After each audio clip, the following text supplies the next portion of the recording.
Hey guys, subscribe for daily content. And if you're shopping for gear, make sure you check out the description for the newest items at some of the very best online retailers. There's also links for some of the items that I personally recommend. Thanks! What's going on YouTube? Metal Complex here, and today I've got another short little unboxing video to share with you guys. Something from Kershaw. Actually, Kai USA sent me a box with a couple of things in it. One thing I was expecting, one thing I wasn't. This was the thing that I wasn't. So I don't know what this is. I haven't even looked on the outside of the box yet. I can't wait to see. Thanks so much to Kershaw for sending this in. I'll link it down below in the description.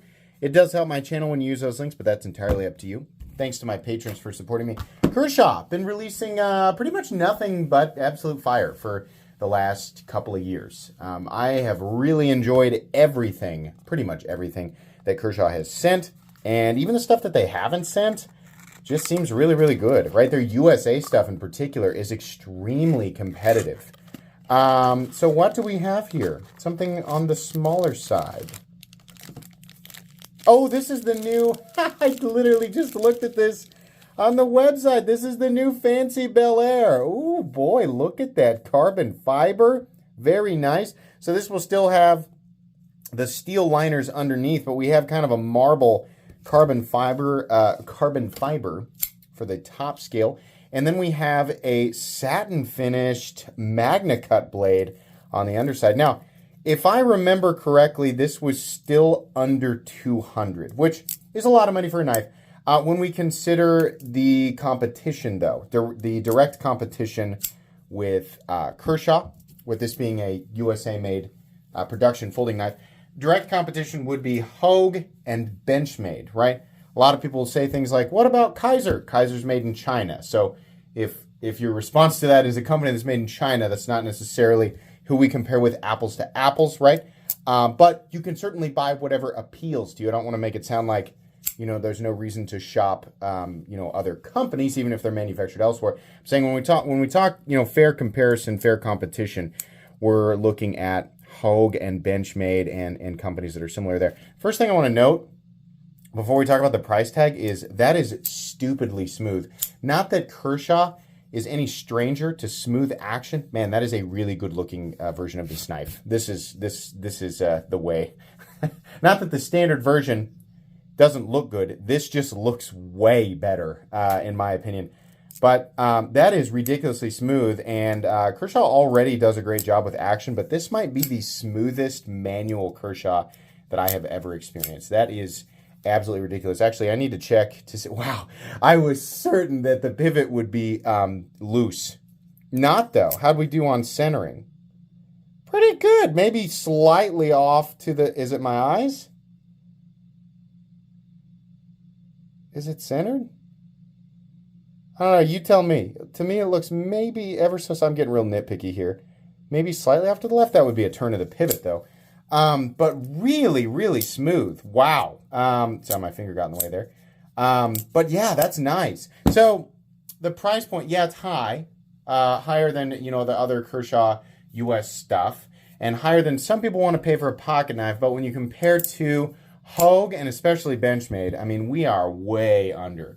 Benchmade does not have a single manual carbon fiber and Magnacut folding knife in their lineup that's anywhere near the sub $200 mark.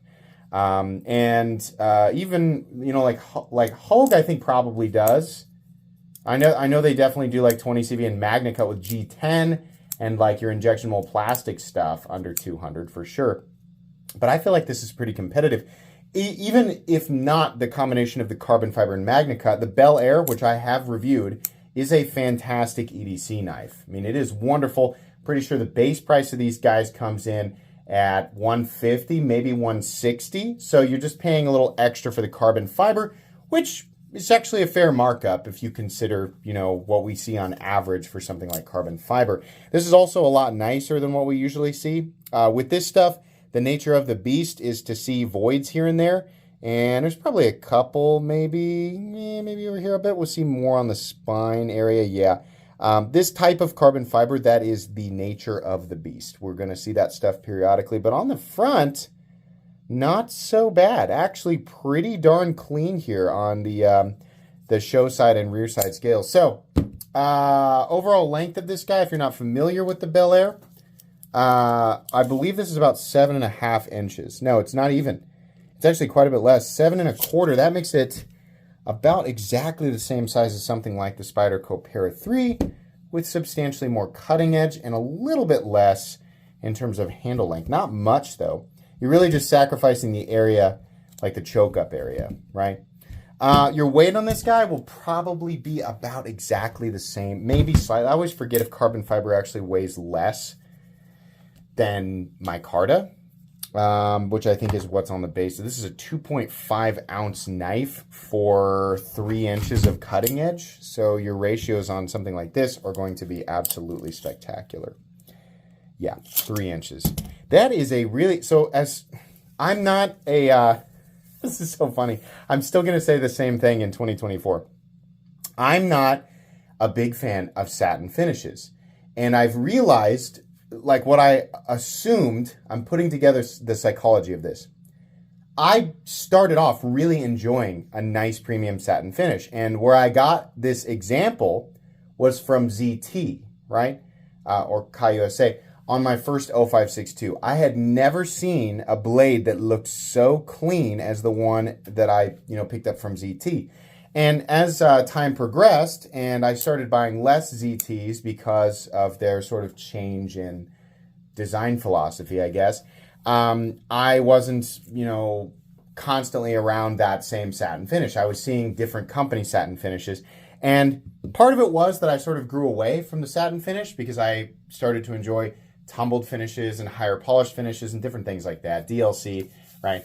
But I'm also realizing that I don't think I still think to this day, I don't think anybody does nearly as good a satin finish as Kai USA.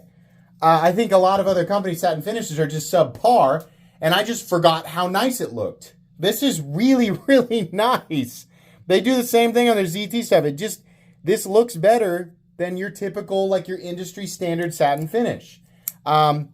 This is a much more crisp white finish, heavy quotes there, because a lot of belt satin finishes or machine satin finishes end up looking a little bit on the yellow side. Maybe it's burn or something like that, I don't know. But I've shown many examples of it, and it just looks a little bit tinted, a little sepia toned, right? I don't know why that is. But this looks really, really good. I think this guy comes in at, is it 180 or 190? I don't think that's a bad price, right? A lot of people say, oh, not that much for a Kershaw or not that much for a small knife, which is not how pricing works. Pricing is based on a number of different factors. Materials obviously being one thing, but your more premium fit and finish, your more premium tolerances, and of course, most importantly, where the work is being done and whether or not it is high volume, low volume, things like that. So with Kershaw being a high volume company, but they're actually making the majority of this knife in the United States and working with materials like Magnacut and carbon fiber, yes, the price is going to be higher. You're not going to find a ton of legitimate, apples to apples competition for something like this. And it's out there for sure, but it's scarce, especially when we consider the tolerances, the premium tolerances that Kershaw brings to the table. They make really, really good knives, right? So if a lot of times if you're spending less, there's an immediate identifiable factor. But you should always buy what you like. You should always buy what you're comfortable with. But Kershaw is delivering a really, really good product, and they're also delivering options. That's what's really great about Kershaw. We have lots of different options, different price points, so that you can pick up what you want. Another great example of an excellent product from Kershaw Knives. I've already reviewed it. There's no reason to review it again. I will give this one away, though, in a live stream, usually Friday evenings at 6:30 p.m. Central Standard Time. So this will be included in that giveaway pool. Thanks so much to Kershaw or Kai USA for sending this in. Please make sure to follow me on Instagram at metal_complex. If you enjoyed this video, leave a like. If you'd like to check out my other content, I do, of course, have lots of videos of knives that are either expensive or inexpensive that I do or don't like, so check those out. And if you enjoy all my content, go ahead and click on that Metal Complex logo right there and subscribe because there's definitely more coming. Thanks again for watching, everybody, and have a great day.